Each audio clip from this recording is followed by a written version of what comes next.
Welcome back to Concoding, your trusted source for all things cybersecurity. That's right. We're diving deep into the latest news handpicked for you, so you can understand what's happening, but more importantly, what it means for you.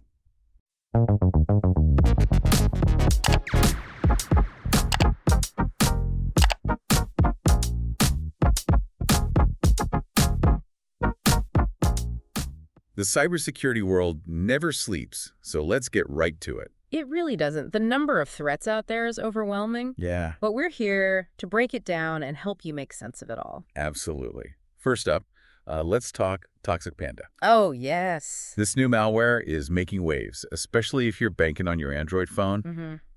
It's hitting Europe and Latin America pretty hard.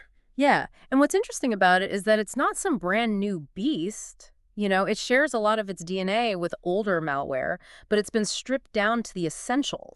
So like elite version. Exactly, like elite version, but just as dangerous. Sneaky. It proves that even streamlined malware can be dangerous.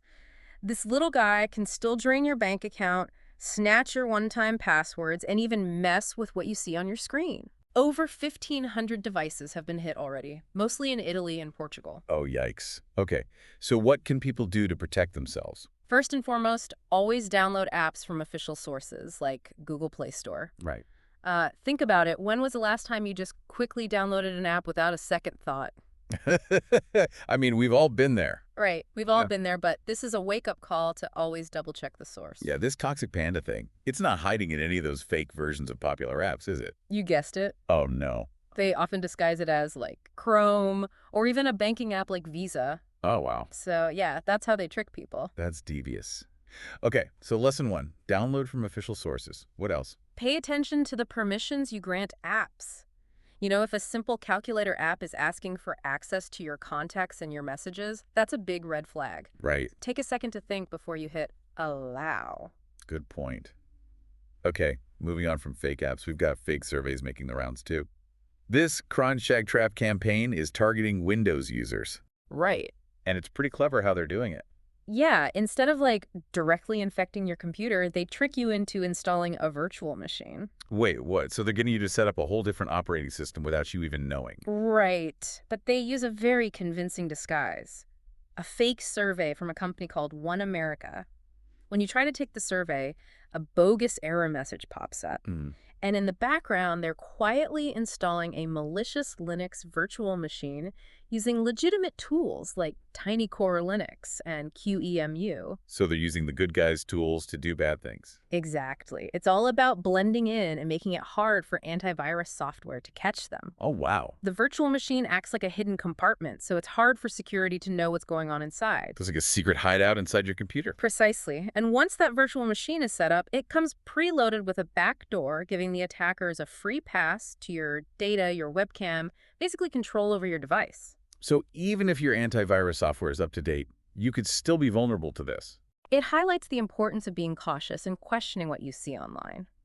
Especially those surveys or offers that seem too good to be true. If something feels off, trust your gut and check it out.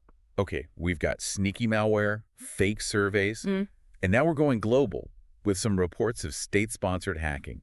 The FBI is looking into a potential hack of iPhones belonging to officials on a U.S. presidential campaign. Oh, wow. And the main suspect is China. This is a prime example of cyber espionage, where nations use hacking to gain a strategic advantage. And what's scary about this one is the level of sophistication. They may have exploited vulnerabilities in telecom networks to infect these devices remotely. So wait, they're not just targeting individuals directly, they're going after the infrastructure. Potentially, yeah. Remember that report in 2023 about the Chinese hacking group Salt Typhoon? They breached major telecom companies like AT&T and Verizon. So if they can get into those systems, it raises concerns about what else they might be capable of. Yeah, that's a chilling thought. It's not just our personal data anymore. It's about national security and the integrity of our elections. It is. It underscores the fact that cybersecurity is a concern for everyone, from individuals to governments. No one is immune to these threats. Okay, so we need to be vigilant, download apps carefully, watch out for fake surveys. What else can people do to stay safe? Staying informed about security updates is crucial. Speaking of which, Google just released a critical update for Pixel users addressing 2 zero-day vulnerabilities that are actively being exploited. Ah, like a... One of them is even a Qualcomm risk, meaning it could impact a lot more Android devices beyond just Pixels. Oh, okay, hold on. Zero-day vulnerabilities, those are the really bad ones, Yeah. right? The ones where there's no patch yet. Exactly. Imagine someone finds a secret backdoor into your house and you have no idea it exists. Yeah. Until you find and fix that door, they can come and go as they please. That's what a zero-day vulnerability is like. Okay, so this is a serious heads up for all the Pixel users out there. Update your devices ASAP. But what about those of us who don't have Pixels? What should we be doing? Well, it's just a good reminder to stay on top of security updates for all of your devices and your software. Don't ignore those notifications. They're not just about new features. Often they're about patching these critical vulnerabilities that attackers are trying to exploit. Right, great point. Okay, we've covered malware, phishing, state-sponsored hacking, the importance of updates. What else is on the radar? Let's talk about these link hovering attacks. Link hovering attacks. Yeah. Targeting Gmail users, it's all about deception. I'm not familiar with those. What are they all about? Okay, so think about how you usually check a link before you click on it. Right. You hover your mouse over it to see the full URL. Yep, making sure it's actually going where it says it's going. Exactly. But in these attacks, they spoof both the link text and the hover text. Oh, wow. So even if you hover, you could still be tricked into clicking a malicious link. So what can you do? If you can't even trust what you see when you hover, how do you know if a link is safe? Right. It just highlights the importance of being extra cautious with email links, even if they seem to be from someone you know. Right. If something feels off, don't click on it. Contact the sender directly to verify if it's legit. Good advice. It seems like no matter how careful you are, there's always some new trick these cybercriminals are using. Yeah, that's why staying informed is so important. The more you know about the threats out there, the better equipped you are to protect yourself. Right. Speaking of new threats, this next story really surprised me. It turns out even prison vans aren't safe from hackers. Apparently, hackers targeted a company called Microlease, which provides tracking devices for those vans. That's right, yeah. The attack caused the tracking systems, even panic alarms, to go offline. It's a stark reminder that our reliance on technology, even for critical security functions, can create unexpected vulnerabilities. Wow. So wait, it wasn't the vans themselves that were hacked, but the company that provides the tracking. Exactly. It's a classic supply chain attack, Okay. where the attackers go after a weaker link in the chain to gain access to a larger target. It makes you wonder how many other systems out there are vulnerable to this kind of attack. What other things we think are really secure that could be vulnerable? Yeah. Kind of unsettling. It's a good reminder that we can't rely on technology alone for security. Right. We need to be thinking about the human element as well. How can we train people to recognize and avoid these kinds of threats? Right. Okay. So we need to be vigilant, download apps carefully, watch out for fake surveys, phishing links, stay on top of updates, and now we need to think about supply chain attacks too. Mm-hmm. It's a lot to keep track of. It is. But the good news is there are steps you can take to protect yourself. And we're here to help you understand what those steps are. All right. That is reassuring. Okay, switching gears a bit, let's talk about artificial intelligence, AI. It seems like everyone's talking about it these days, and it's playing a bigger role in cybersecurity too. Absolutely. AI is a powerful tool, can be used for good or for bad. Right.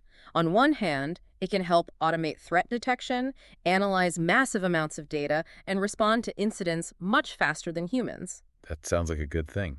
So AI could be a powerful ally in the fight against cybercrime. It definitely can be, yeah. Okay. But on the other hand, Uh-oh. imagine an AI that can analyze thousands of phishing emails to learn the subtle tricks that fool humans, and then it can use that knowledge to generate even more convincing fake emails. So you're saying AI can help create better phishing attacks? Mm-hmm. That's scary. It's a double-edged sword. Right. As AI gets more powerful, it can be used for good or evil. It's up to us to make sure it's used responsibly and ethically.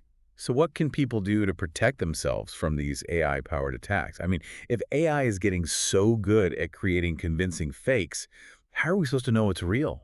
It's going to require a combination of technical solutions and human vigilance. Oh. We need to develop new security tools that can detect and defend against AI-powered attacks, but we also need to educate ourselves about the risks and how to identify potential threats. So we need to up our game. Exactly. We are entering a new era of cybersecurity where the lines between the physical and digital worlds are increasingly blurred.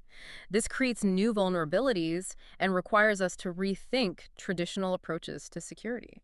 Okay, so let me try to summarize everything we've talked about. Okay. We need to be careful about downloading apps, watch out for phishing scams, stay on top of updates, be aware of supply chain attacks, and now we need to start thinking about AI-powered threats. Is that about right? You got it. Yep. It's a lot to take in. It's all about building good habits and staying informed. It's kind of mind-blowing, right? Sure. This technology is changing everything, and we're just starting to see the implications for our security. Absolutely. And as we become increasingly reliant on technology, these issues are only going to become more important. Okay, so what can people do, practically speaking, to protect themselves? I mean, it's all well and good to talk about these threats, but what are some concrete steps that people can take to improve their security? That's a great question. One of the most important things you can do is use strong, unique passwords for all of your online accounts. It is, yeah. But it's also about protecting our way of life, right? Right, exactly. In a digital age? Yeah, we rely on technology for everything. Everything. I mean, communication, finance, transportation, healthcare, or democracy. I mean, if these systems are compromised, it can have like a ripple effect throughout society. It really can. Think about what happened with those prison vans. Right. If hackers can disrupt critical infrastructure like that, it raises serious concerns about our safety and security. Yeah, it's a reminder that cybersecurity is not just an IT issue, it's a societal issue. Exactly. We all have a stake in this. We do. And it's not just about governments and corporations.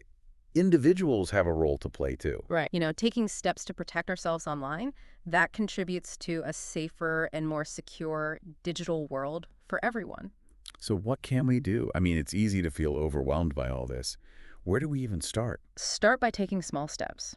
Enable two-factor authentication on your important accounts. Update your software regularly. Be cautious about the links you click, the info you share. Those are good things to do. But what about the bigger picture? How do we address the issues that make us vulnerable in the first place? That's a complex question. Part of it comes down to education. Okay. We need to make sure people understand the risks and how to protect themselves. So we need to start teaching cybersecurity in schools. Absolutely. Wow. Cybersecurity should be part of the curriculum from a young age. Just like we teach kids about physical safety, we need to teach them about digital safety. That makes sense.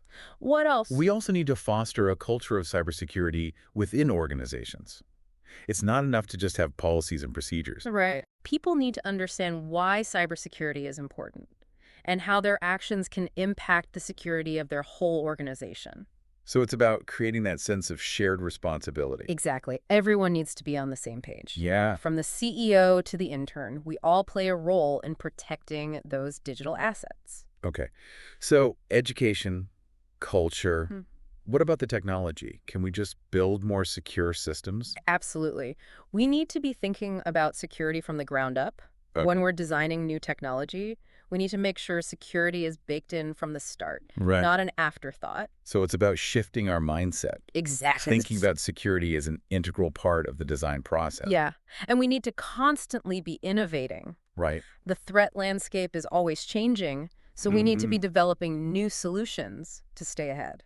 It sounds like a never-ending battle. It is, but it's a battle worth fighting. The stakes are too high. We need to protect our digital world, just like we protect our physical world. Well said. So as we wrap up this episode of Calm Coding, I want to leave our listeners with a final thought. Cybersecurity is everyone's responsibility. That's right. It's not just about technology, it's about people. It's about protecting our values, our freedoms, and our way of life in a digital age. Stay informed, stay vigilant, and stay safe.